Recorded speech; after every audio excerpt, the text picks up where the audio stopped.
اسلام آباد high court میں sales tax fraud کا کیس بڑی پیش رفت. جسٹس بابر ستار نے سیلز ٹیکس فراڈ کیس کے شریک ملزم کراچی کے بینکنگ مینیجر شاہد حسین خواجہ کی 100 روپے کے مچلکے پر ضمانت منظور کر لی. شاہد حسین 3 ارب 20 کروڑ روپے کے سیلز ٹیکس فراڈ کیس کے شریک ملزم ہیں. اسلام آباد ہائی کورٹ نے ایف بی آر کی فوجداری کارروائی کو اختیار سے تجاوز قرار دے دیا. عدالت کا فیصلہ copy chairman F B R کو بھجوانے کا حکم دے دیا. مجسٹریٹ کا ملزم کے ریمانڈ اور ماتحت عدالت کا ضمانت مسترد کرنے کا فیصلہ بھی کالعدم قرار دے دیا. 10 صفحات پر مشتمل تفصیلی فیصلہ جاری. نئے سال کے آغاز پر اسٹاک مارکیٹ میں زبردست تیزی دیکھی گئی. 100 انڈیکس میں 1,17,000 پوائنٹس کی حد بحال. کاروباری ہفتے کے تیسرے روز ٹریڈنگ کے دوران اسٹاک ایکسچینج بلند ترین سطح پر پہنچ گئی. 100 انڈیکس میں 1700 سے زائد پوائنٹس کا اضافہ ہوا. 100 انڈیکس 1,17,024 پوائنٹس کی حد کو چھو گیا.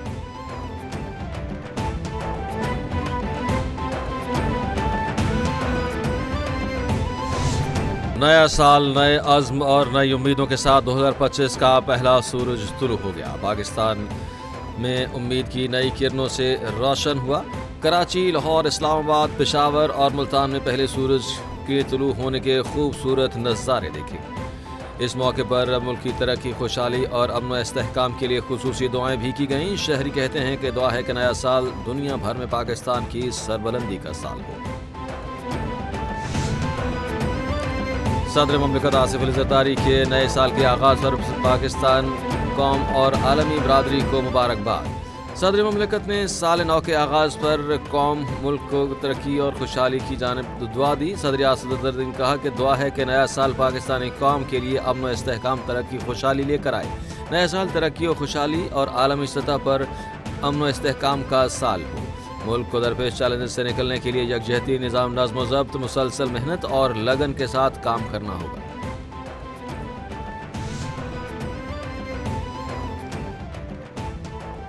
وزیر اعظم شہباز شریف کے نئے سال پر قوم کو مبارکباد. وزیر اعظم نے نئے سال کے موقع پر پیغام میں کہا کہ دعا ہے کہ نئے سال کا سورج ملک کی ترقی اور خوشحالی کی نوید لے کر طلوع ہو. آج کے دن ہم ایک مستحکم، روشن اور خوشحال مستقبل کے عزم کا اظہار کرتے ہیں.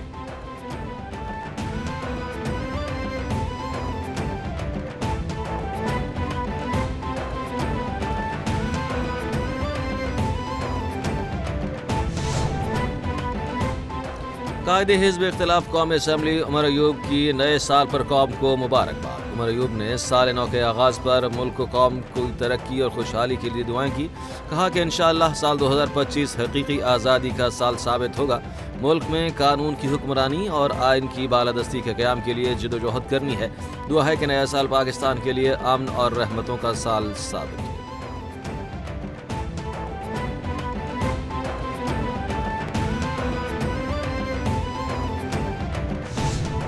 سال 2025-26 کے لیے اقوام متحدہ کی سلامتی کونسل میں پاکستان کی بطور غیر مستقل رکن مدت کا آغاز. نائب وزیر اعظم اسحاق ڈار کا اسلام آباد میں سفراء سے خطاب میں کہنا ہے کہ سلامتی کونسل کی غیر مستقل رکنیت پاکستان کے لیے اعزاز ہے. پاکستان عالمی امن اور سیکیورٹی کے لیے اپنا کردار ادا کرتا رہے گا.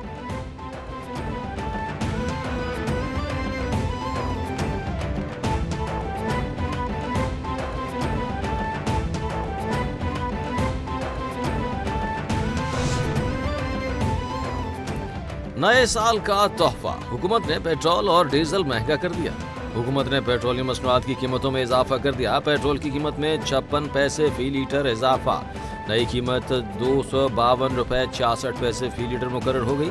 ہائی سپیڈ ڈیزل کی قیمت میں 2 روپے 96 پیسے اضافہ کیا گیا. نئی قیمت 258 روپے 34 پیسے فی لیٹر مقرر کر دی گئی.